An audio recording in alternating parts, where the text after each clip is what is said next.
Welcome to episode 5 of 3 by 4, and today we have new guest with us, Arjun Mohandas, because Hey guys, Abel मजे कर रहा है US में. So we will start with Arjun, then Akanksha, and then Shaurya. Okay. all right. So hi guys, today I'm gonna talk about causes of acute red eye. So if a patient presents before you with a sudden onset of redness in the eye with watery discharge, three things should cross your mind. It could be due to acute conjunctivitis, acute iridocyclitis, or acute congestive glaucoma. And today we'll be talking about acute conjunctivitis, particularly acute bacterial conjunctivitis. At the same time, you should also remember that there are other forms of conjunctivitis like viral, allergic, traumatic, and so on. So today our focus will be on acute bacterial conjunctivitis caused by the bacteria, most commonly by Staphylococcus aureus, then comes Streptococcus, Pneumococcus, Haemophilus influenzae, and it affects the conjunctiva, which is this thin mucus membrane that lines the anterior aspect of the eyeball and the posterior aspect of your eyelids. So this disease is kind of common, and most of you might be familiar with this disease, especially those who might have stayed in hostels and boarding schools. On a personal note, I find this disease very nostalgic, very dear to me, because back then in my school days, when I was in boarding school, we used to have epidemics of bacterial conjunctivitis every year. And I was so homesick that I used to wait for this epidemics to happen so that I'll get infected and they'll let me go home. Because as a matter of fact, we were only allowed to go home on specific holidays like Diwali, Christmas, and on health issues like this. So I used to wait for this epidemics to happen. So how do we get this disease in the first place? Most commonly by the exogenous route, direct contact through airborne or waterborne, through flies, through shared materials such as blankets, towels, pillows, all of which are very common in hostels and boarding schools. Then maybe through local spread from blepharitis or dacrocystitis, the organism can attack the conjunctiva, and rarely through endogenous route, through blood, meningococcal or gonococcal. So all of us know that red eye is the most common symptom of it. So back then I found my friends, those who got infected, all of them were having this terrible red eyes. So I thought, okay, I need to have red eye to go home. So what I did was I used my bare fingers to rub on my eyes directly over my conjunctiva. I made my eyes terribly red, and I went to my staff nurse in the school. I told her, sister, I think I have very bad red eyes. Now I can go home, right? And she was like, oh, that's a very impressive red eye, but nice try. You can go back to your class. The flaw in my plan was red eye is not just the only symptom. You will have mucopurulent discharge. You will have yellowish mucopus, which is of course the result of all the inflammatory processes like it happens with any other inflammation.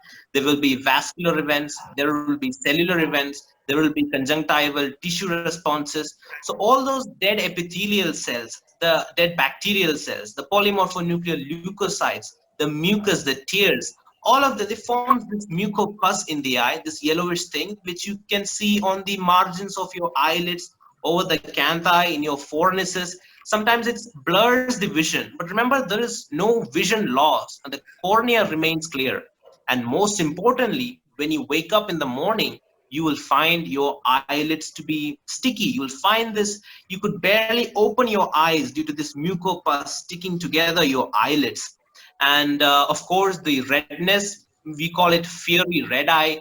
And some of you may find some papillae, or if the attacking agent is pneumococcus, you might get petechial hemorrhages. So all of these are the signs and the symptoms of what we see in a typical case of bacterial conjunctivitis. And the treatment that we give, generally we start with topical antibiotics, broad spectrum like chloramphenicol, tobramycin, and if they don't respond well to it, we give ciprofloxacin, moxifloxacin, garifloxacin. I remember I was given ciprofloxacin eye drops when I actually got infected. And washing eyes with lukewarm saline water uh, once or twice a day. And remember not to wash it too frequently, because then it's likely to wash away all those protective lysozymes in the eye. And remember, do not cover your eyes with any kind of bandages, because if you cover your eyes, then you're likely gonna get your eyes are likely gonna act as an incubator, and the bacteria will multiply rapidly and thereby worsening the disease. And I must say, back then I was kind of stupid enough to take this disease very lightly, because this disease can have some very ugly complications like corneal ulcers, keratitis, and dacrocystitis of the lacrimal sac, blepharitis of the eyelid margins. So we have to take proper precautionary measures if your friends or family get infected with this disease. We have to practice proper hand hygiene. We should not share the stuff like blankets, towels, and taking all these precautions will help to reduce the risk of transmission from the infected individual. Thank you. Done. Great. Kanksha.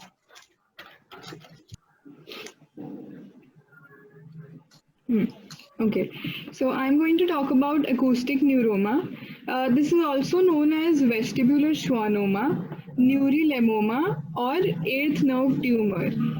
Now, as the name tells us, it is a tumor which arises from the eighth cranial nerve.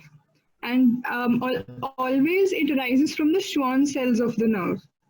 Now, this can vary in size, and depending on the size, it produces different symptoms and signs and affects different parts. So, it can be classified into four for the diagnosis, that is intracanalicular, small, medium, or large. It is intracanalicular if it is confined to the internal auditory canal, and small, medium, and large are based on the size of the tumor. Now, what can be the features? First of all, it is most commonly seen in the age group of 40 to 60 years, and but there is no such effect in it's not like more in any sex. So it is equal in males and females. Now, it can produce both cochlear symptoms as well as vestibular symptoms. So here we see progressive sensory neural hearing loss. This is generally unilateral because a tumor is more likely to be on one side, and it also produces tinnitus. Now, it can affect cranial nerves, a variety of cranial nerves, most commonly being 5th, 7th, 9th, and 10th cranial nerve. Specifically talking about the 7th cranial nerve, it produces a very important sign which is known as Hitzel-Berger sign. What this sign is that there is anesthesia of the posterior superior wall of the auditory canal, right? Now, what investigations can be done? We can do audiometric tests. So, pure tone audiometry tells us that it is a progressive sensory neural hearing loss. And then other tests such as CC and more of the tests can be done. Then radiologically, what can be done is CT scans can be done, or the gold standard for this particular disease is gadolinium MRI scan.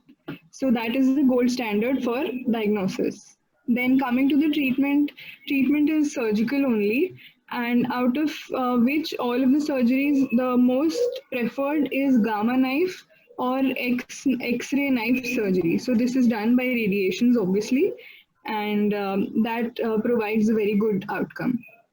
Thank you. शौर्य वो सब थोड़ा समझ अच्छा फिर से बताऊं क्या? फिर से अब और बेटर बता सकता हूँ, बता दूं क्या? बता दो. चलो ठीक है. Welcome again. This will forget everything that you remember. Now, first of all, in the last 3x4 episode, we discussed about the visual pathway, right?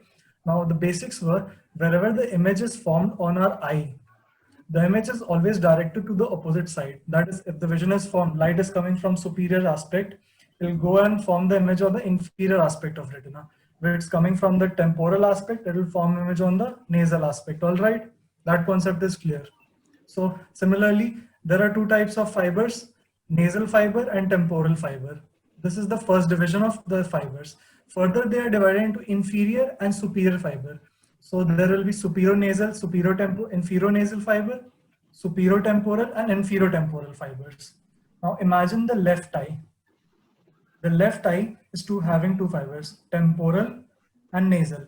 This nasal fiber is further divided into superior and inferior. Now the inferior fiber, before crossing, we all know that the nasal fibers cross at the optic chiasma, right? Not the temporal, they just go on the same side.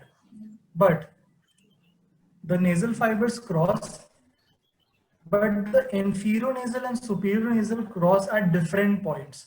Now, I'll show again the picture.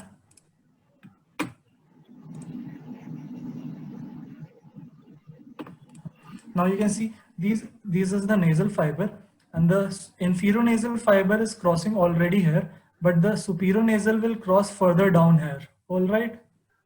So during this crossing, the inferionasal fiber first goes up towards the left optic nerve and then comes down.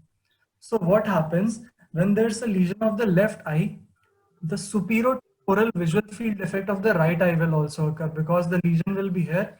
Now, since this is the inferionasal fiber of the right eye, so that too will be also affected along with the whole of the left eye. Clear? Yeah. This is known as von Willebrand, also known as junctional scotoma. Okay. Is it better or still? ये better. This was Better.